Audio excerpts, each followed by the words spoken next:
भोपाल को मिला एक बार फिर स्वच्छता को लेकर बड़ा स्थान। देश भर में स्वच्छता सर्वेक्षण में मिला दूसरा स्थान। आइए जानते हैं नगर निगम भोपाल के स्वास्थ्य कर्मी और सफाई मित्रों की मेहनत को। आखिर इस मुकाम पर पहुंचने से पहले की मेहनत को देखिए खास रिपोर्ट में। एक बार फिर भोपाल को एक बड़ी महारत हासिल हुई है और दूसरी बार स्वच्छता सर्वेक्षण में एक बड़ा स्थान मिला है। इस वक्त मेरे साथ मौजूद है जोन क्रमांक 17 के एचओ हैं, स्वास्थ्य अधिकारी हैं। लगातार मेहनत करते हैं। सुबह 6 बजे से आपकी जो पूरी सेवाएं हैं वो प्रारंभ हो जाती हैं। लगातार कई ऐसे पॉइंट हैं जहां पर सुबह 6 बजे से कचरा खुले में ना फेंकने को लेके आम जन से अपील करते हुए नजर आते हैं। हम इनसे सीधी चर्चा करेंगे कैसा रहा ये सफर और लगातार जो दूसरे नंबर पे भोपाल को स्थान मिला है इसके पीछे की मेहनत क्या है। लोहिया जी, स्वागत है चैनल पर आपका। नमस्कार। मैं जोन 17 में एएचओ हूँ। पिछले 2 वर्षों से मैं यहाँ कार्यरत हूँ। देखिए, सफाई जो है वो बहुत ही चुनौतीपूर्ण कार्य है। सफाई निरंतर की जाने वाली कार्य है और जो जैसा कि नगर निगम भोपाल, अभी मैं सभी को भोपाल के रहवासियों को बधाई देता हूँ कि उनके सहयोग से ही भोपाल जो स्वच्छता में दूसरे नंबर पर इस बार आया है। उम्मीद थी कि हम शायद फर्स्ट नंबर पे आएंगे, लेकिन दूसरे नंबर पर रहा भोपाल। तो सभी के लिए एक बधाई के पात्र है। सभी रहवासी, समस्त भोपाल नगर के जो नागरिक हैं, सभी बधाई के पात्र है। और जो हमारे सबसे निचले स्तर का जो हमारे कर्मचारी हैं, सफाई मित्र, जिनको हम घर घर जाके सफाई करवाते हैं, वो उसमें उनकी सबसे बड़ी मेहनत है।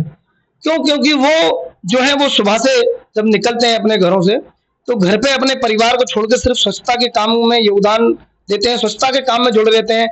चाहे वो रोड की सफाई हो, चाहे वो नालियों की सफाई हो, चाहे वो घर की सफाई हो, चाहे वो सीवेज की सफाई हो, हर सफाई में सफाई कर्मचारी जो हमारा मेहनत कर रहा है, उनकी ही मेहनत से आज हम इस मुकाम पर पहुंचे हैं।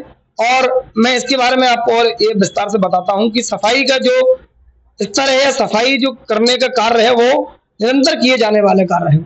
निरंतर सफाई होगी तो ही हमारा शहर स्वच्छ शहर हो पाएगा। और मैं आपके चैनल के माध्यम से भोपाल शहर की जनता से अपील करता हूं कि इस स्वच्छता के सफर को आगे बढ़ाने के लिए आपका सहयोग बहुत जरूरी है। ताली एक हाथ से नहीं बजती, दोनों हाथों से बजाई जाती है। तो आप सभी का सहयोग बहुत अपेक्षित है, तभी हमारा शहर जो है वो कहीं ना कहीं नंबर 1 की हम अग्रसर करेंगे और कोशिश करेंगे कि हम अगले साल इससे अच्छे पायदान पे पहुंचे। लेकिन रहवासियों का, यहाँ के क्षेत्रीय निवासियों का की मानसिकता का चेंज होना बहुत जरूरी है। उनकी मानसिकता में, सोच में होना चाहिए कि मेरा कचरा मेरी जिम्मेदारी। दर्शकों, लगातार नेगेटिव खबरें तो हम दिखाते हैं, जिसमें हम दिखाते हैं कई जगह कचरा पड़ा हुआ है, कई जगह कचरों के ढेर हैं जो नहीं उठाए जा रहे हैं। परंतु आज जब भोपाल को ये खिताब हासिल हुआ है तो हमारी भी जिम्मेदारी है कि इसके पीछे की मेहनत को दिखाना। लोहिया जी, बात करें कि कितने कर्मचारी जोन 17 में इस मेहनत के लिए लगे हुए हैं, जो लगातार काम करते हैं। देखिए, मेरे जोन में लगभग सभी जो रोड स्वीपिंग से लेके जो गाड़ियों पे चलने वाले कर्मचारी हैं, या जो घर घर से कचरा कलेक्शन कर रहे हैं, या जो नाली में संलग्न है, या रात्रिकालीन कर्मचारी, लगभग मेरे पास 400 कर्मचारी हैं, जिसमें गाड़ियां शामिल हैं। सभी डोर टू डोर के कर्मचारी जो सुबह लगभग 7 बजे से अपने निर्धारित पॉइंट उनके दिए गए हैं, निर्धारित पॉइंट से वो गाड़ियां निकलती हैं। सुबह 7 बजे शुरू होती है, जो 3 बजे तक कार्य घर घर जाके कचरा संग्रहण का काम करते हैं।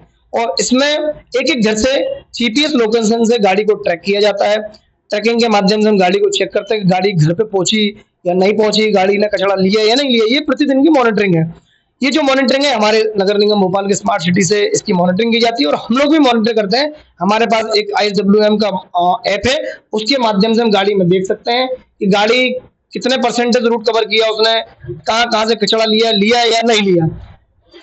ये डोर टू डोर मॉनिटरिंग का काम है। इसके बाद जो रोड स्वीपिंग का काम होता है, रोड स्वीपिंग सुबह 6 बजे से स्टार्ट होती है। रोड स्वीपिंग मतलब उसमें होता है झाड़ू लगाना। पहले मेन मुख्य मार्गों की सफाई होती है सुबह मॉर्निंग टाइम में।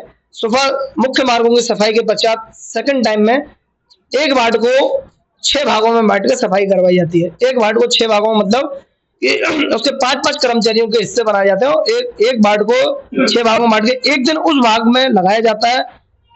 कोई 2 कॉलोनी चुनी जाती है, उन कॉलोनी में रोड स्वीपिंग का कार्य कराया जाता है, कचरा उठाने का काम किया जाता है। फिर नेक्स्ट डे यही होता है, फिर नेक्स्ट डे ये होता है, फिर नेक्स्ट डे। तो ये जो काम है निरंतर करने वाला है। किसी एक व्यक्ति की इसमें कोई जिम्मेदारी नहीं है कि हमारा कर्मचारी या नगर निगम कर्मचारी एक व्यक्ति वो झाड़ू लगा लेगा, कचरा उठा लेगा।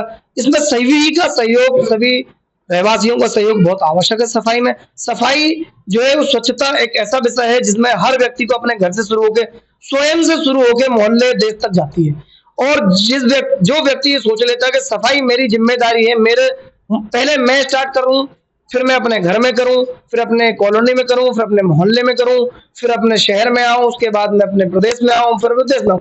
स्वच्छता की जो सोच है वो स्वयं से शुरू होती है और एंड में ऊपर तक जाती है, मतलब अंत में पूरे देश तक जाती है। Lohia ji, global investor summit के बाद में कयास लगाए जा रहे थे कि पहले स्थान पे आना भोपाल का तय माना जा रहा था, क्योंकि विदेशी इन्वेस्टर भी भोपाल आए थे, तो इस प्रकार के कयास लगाए जा रहे थे। आखिर कौन सा ऐसा कमी रही और उनको किस प्रकार से पूरा करेंगे? क्या आधुनिक मशीनों की कोई कमी रही है? किस हिसाब से उसको देखते हैं? देखिए, कमियों को तो मैं अभी नहीं बता पाऊंगा, वो अभी एनालाइज होगा कि हम लोग कहाँ पीछे रहे हैं, क्योंकि जस्ट अभी रिजल्ट आया है, तो अभी तो इस विषय में मैं कुछ नहीं बोल पाऊंगा। अभी तो ये है कि भाई खुशी का माहौल है, हमारा भोपाल दूसरे नंबर पे आया है, राजधानी में स्वच्छता में नंबर 1 आया है। अग्रिम प्रयास क्या होंगे? अग्रिम प्रयास ये होंगे भाई हम नंबर 1 की तरफ बढ़े और नंबर 1 बन के दिखाएंगे। ये थे हमारे साथ में राम रतन लोहिया, जो कि एएचओ है जोन क्रमांक 17 में, और जिस प्रकार से भोपाल को एक बड़ी महारत हासिल हुई है और अब अग्रिम सफलता के लिए पहले नंबर पे आने के लिए प्रयास की बात कह रहे हैं। जुड़े रहिए हमारे साथ खास खबरों के साथ।